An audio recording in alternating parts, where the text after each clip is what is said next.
गणेश पूजा दिन आज्ञा भगवान चंद्र को केवे दर्शन करेनि आकाश रे केवे चंद्र को देखिबेनि।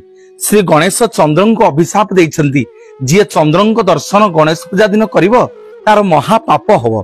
चंद्र दिने गणेशंकर ये विकटाल रूप हाथीर थोड़ पहाड़ हाथी भलिया कान एक दंत एभली रूप को देखि थरे हसी देले।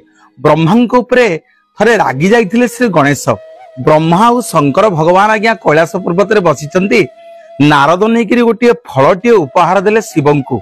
कार्तिक आ गणेश भितर प्रतियोगिता लागिला। ब्रह्मा किंतु कहीदेले ये फलटी कार्तिक को दिया जाऊ। गणेश क्रोध करिकरी ब्रह्मा जमिति तांग सृष्टि सर्जना आरंभ कले। जेते सृष्टि सर्जना करुछंती सबु कार्य रे विघ्न सृष्टि कले प्रभु गणेश। ब्रह्मा जेतेले गणेशଙ୍କ सहित युद्ध लगेइले गणेश तांकर विकटाल रूप रे एड़े बड़ थंतला पेट हाथी भलिया तांकर थोड़ पहाड़ एक दंत ए विराट काय रूप को जेतेले दर्शन करे देले ब्रह्मा को चंद्र आज्ञा थाई सेठी हसी देले। सेठी भगवान गणेश चंद्र को अभिशाप देले हे चंद्र तुमको आजिठू लोक तुम मुह को चाहिबेनी तुम सुंदर बोली मनरे गर्व करुच।